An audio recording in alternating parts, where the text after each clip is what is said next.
Questions on the homework? All right. We're going to start the lesson then. All right, guys. So what we're looking at today is isosceles in equilateral triangles. An isosceles triangle, well, triangle is isosceles when it has at least two sides that are congruent. Juniors, you have been given the one last opportunity to apply for Oklahoma Promise. The deadline passed this summer, but they decided to extend it just for you. Please come by my office to pick up an application if you're interested. Even if you're not interested, fill it out. You may change your mind. So it's up to $30,000 in tuition money. Come by and pick up an application. Thank you. When it has at least two congruent sides. When an isosceles triangle has exactly two congruent sides, then these two sides are the legs, and the legs form base angles, or if I can talk, is the vertex angle. The vertex angle is going to be the angle between the two congruent sides.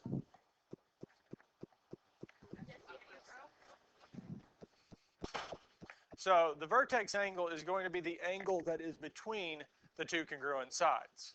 The third side, the side that is not congruent to the other two, is called the base. And the two angles that are formed from the congruent sides of the base are going to be called base angles. These here are the base angles. So the angle formed from the two congruent sides is the vertex. The third side, or the side that's not congruent to either of the other two, is the base, and the two angles that connect to the base are called the base angles. Now we have two theorems here. Really one theorem and its converse. The base angle theorem. If two sides of a triangle are congruent, then the angles opposite them are congruent as well. So the base angles are going to be congruent. They're going to be the same. The converse of the base angle theorem, if two angles of a triangle are congruent, then the sides opposite them are congruent as well. So if we have two angles that are congruent in a triangle, the sides opposite are congruent. It's going to be an isosceles triangle. That's the only way we can have it.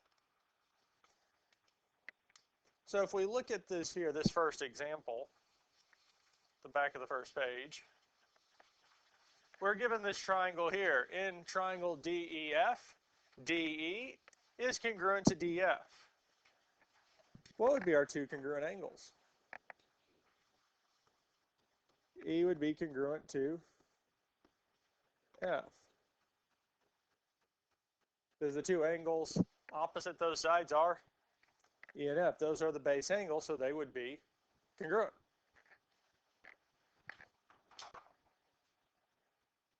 Questions on this here? In the figure, angle A is congruent to angle B. So what can we say from that?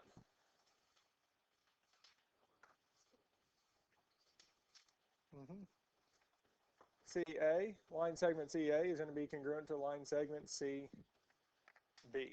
because the sides opposite congruent angles are going to be congruent.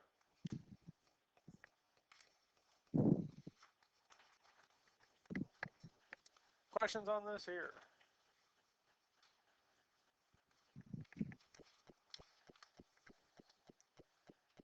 So we don't have to copy, we just need to complete the statement. If HG, line segment HG, is congruent to line segment HK, then angle blank is congruent to angle blank.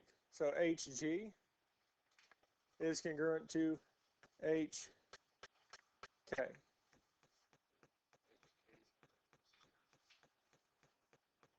So the two angles would be where? Angle G would be congruent to, can we just say K? Because how many angles are at point K? 2, so we need to use how many letters? 3. So G would work, G, K, H. G, K, H. We need to trace that angle out. Or we could say angle H, K, G. Because we need the vertex to be in the center of those three letters. HKG or GKH. Questions on this here?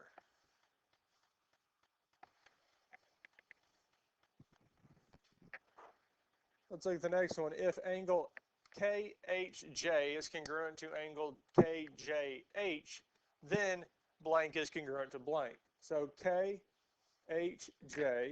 KHJ, KHJ would be this angle up here. And then KJH would be this angle down here. Now we just need to find the sides opposite those angles.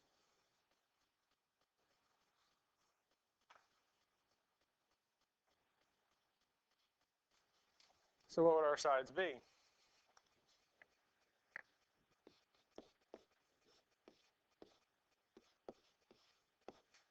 HK and KJ would be the two sides that are congruent.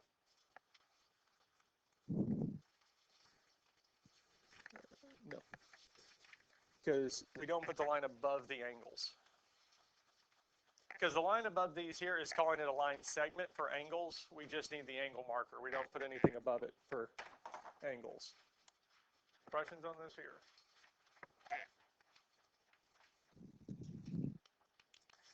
The other thing we're going to go over is the corollary to the base angles theorem. If a triangle is equilateral, then it is equiangular. Is as we just said with the triangle base angle theorem, the angles opposite congruent sides are congruent, essentially is what it's saying. Well, if all three sides are congruent, it means all three angles are congruent. Well, the corollary to this is all three angles are congruent, then all three sides are congruent. So as we said the other day, where I was talking about the fact that equilateral and equal angle go together, this is why. Because the angles, the congruent angles are opposite congruent sides. Congruent sides are opposite congruent angles. They go together.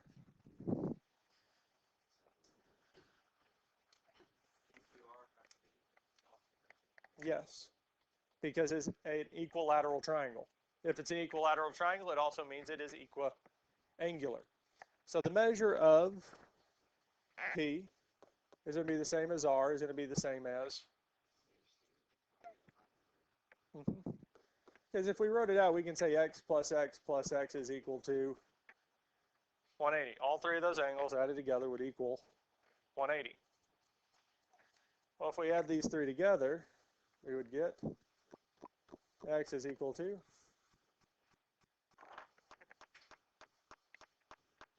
divide both sides by 3, and x is equal to. So the measure of angle P is the measure of angle Q, and the measure of angle R is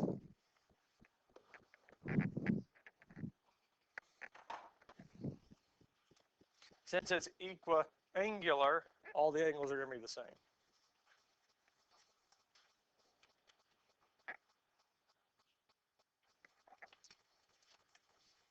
Doesn't this also really mean if a triangle is equiangular, each one of the angles is going to be 60 degrees? Yeah. That's the only way we can cut 180 evenly across three angles and they all be the same, is if they're all 60.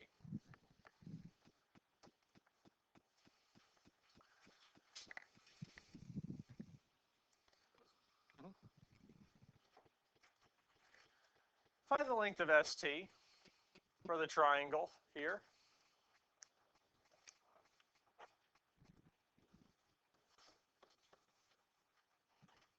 How about SU? Because it told us that is equiangular. And if a triangle is equiangular, it means it's also what? Equilateral. All the sides are congruent, yes. So all the sides would be 5. What would the measure of all the angles be? We just found it a minute ago. 60. Because on the last one, all the angles are going to be 60 degrees. Here, even though the side length's 5, all the angles will still be 60. No matter what the side lengths are, if it's equal angular, all the angles will add up to be 180. They're all the same. The only way that works is if they're all 60. Questions on this here?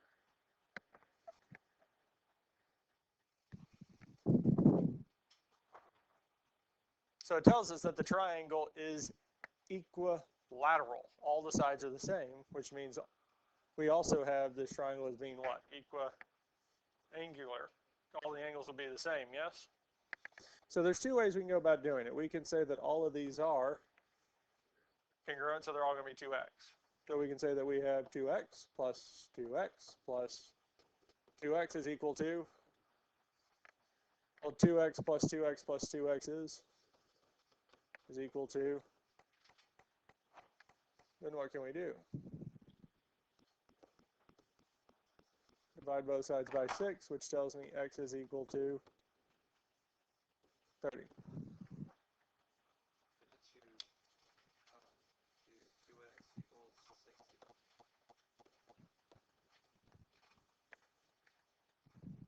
If we did this, we would divide by, and x is equal to,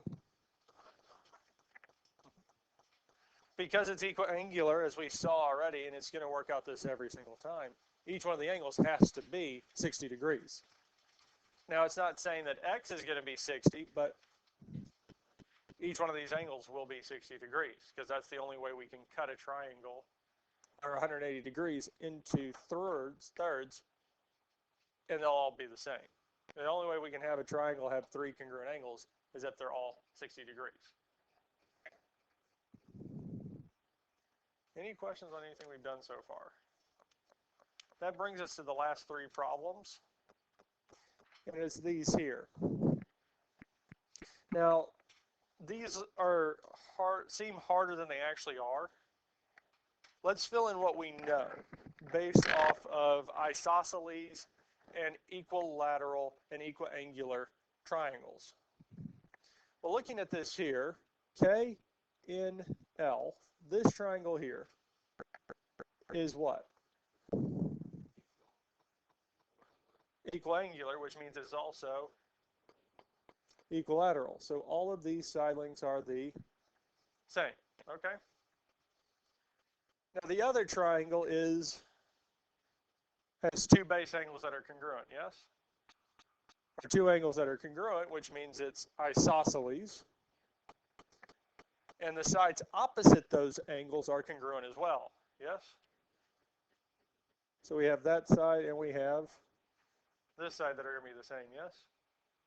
How many hash marks would I put on this line here? 1. Because we're saying it's congruent to what other side? This side length over here, NL. How many does it have? 1. Since it already has 1, we'll put 1. So really we're saying that all except for, I'll put a lot, NM have the exact same length, yes? Okay, well, let's take the challenging one first. Johnny, ready for this? What's the value of y? Yep. You got this. What's the value of y? Because where's y? Right here, yes? Is y congruent to anything else? Because it's the side length, isn't it? It has this little hash mark, so any other one with that would be the same. So it's congruent to this one here, and this one. So what's the value of y?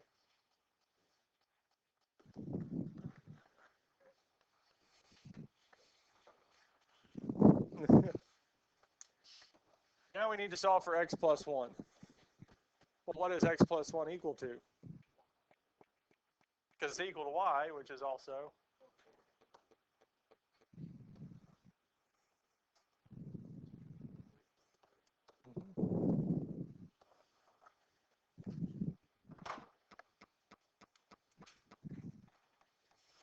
That's it.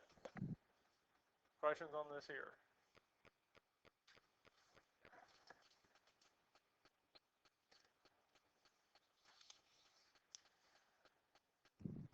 So let's fill in what we know, because any of these here, filling in the angles that we know that are congruent and the sides that are congruent is going to be the best place to start. Now looking at this here, well, we do have one triangle that is equiangular. So it also means it's what? Equilateral. All the sides are going to be the same.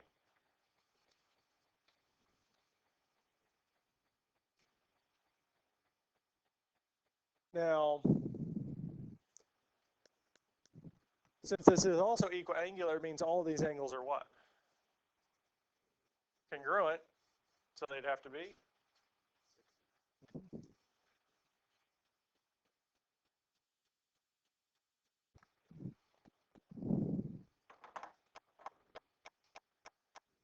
okay. Now we'll have to delve into this a little bit more, because are we given enough information to say anything about the other triangle? Because we've only written on one. Now,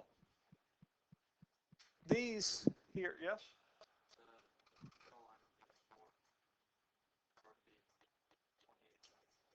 This here would be 28. We could have called it 4y, but it's easier to call it 28. Yes, sir.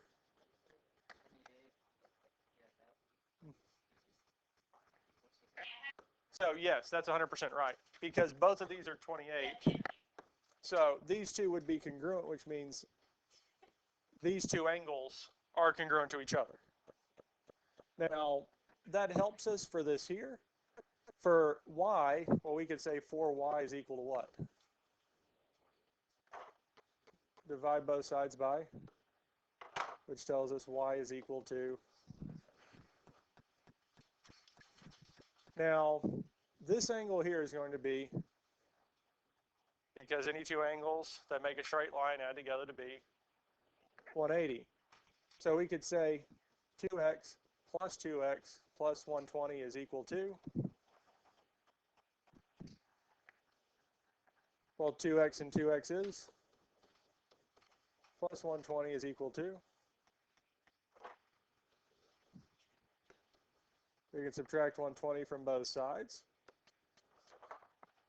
So 4x is equal to, divide by 4, and x is equal to, okay.